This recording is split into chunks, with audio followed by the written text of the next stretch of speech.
ഭർത്താവിൻ്റെ സ്പോൺസർഷിപ്പിൽ UAE-യിൽ കഴിയുന്ന ഒരു സ്ത്രീയാണ് നിങ്ങളെങ്കിൽ ഡിവോഴ്സ് ആയതിനു ശേഷം നിങ്ങളുടെ റെസിഡൻസ് വിസ ഉടൻ ക്യാൻസൽ ആകുമോ?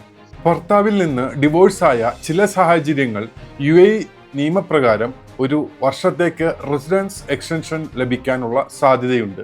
ഇതിന് പുതിയ സ്പോൺസർ നിർബന്ധമില്ല എന്നുള്ളതാണ്. ഈ പ്രത്യേക എക്സ്റ്റൻഷൻ ഒരു തവണ കൂടി റിന്യൂ ചെയ്യാനും സാധിക്കുമെന്ന് ഞാൻ നിങ്ങളെ വിനീതമായി ഓർമ്മപ്പെടുത്തുകയാണ്.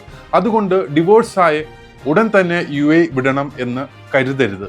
കുട്ടികൾ ഫാദറിൻ്റെ സ്പോൺസർഷിപ്പിലാണെങ്കിൽ ചില കണ്ടീഷൻസ് പാലിക്കുന്ന സാഹചര്യത്തിൽ അമ്മയ്ക്കും കുട്ടികൾക്കും ഈ ബെനിഫിറ്റ്സ് ലഭിക്കും. പക്ഷേ വിസ വാലിഡിറ്റിയും റിക്വയർഡ് ഡോക്യുമെന്റ്സും പരിശോധിക്കണം. നമ്മൾ ശ്രദ്ധിക്കേണ്ടത് ഈ ബെനിഫിറ്റ്സ് ഓട്ടോമാറ്റിക്കായി ലഭിക്കും എന്നുള്ളതല്ല.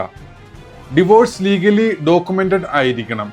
ഡിവോഴ്സ് സമയത്ത് റെസിഡൻസ് വാലിഡ് ആയിരിക്കണം. കൂടാണ്ട് ആവശ്യമായ സപ്പോർട്ടിംഗ് ഡോക്യുമെന്റ്സും നമ്മൾ സമർപ്പിക്കേണ്ടതായിട്ടുണ്ട്. ആയതുകൊണ്ട് തന്നെ ഡിവോഴ്സ് കഴിഞ്ഞാൽ വിസ സ്റ്റാറ്റസ് ഉടൻ തന്നെ ചെക്ക് ചെയ്യുക. UAE നിയമം അറിയാത്ത UAE നിയമത്തെക്കുറിച്ച് അറിയാതെ ഒരു ഡിസിഷൻ എടുക്കരുത് എന്ന് ഞാൻ വിനീതമായി നിങ്ങളെ ഓർമ്മപ്പെടുത്തുന്നു. Thank you.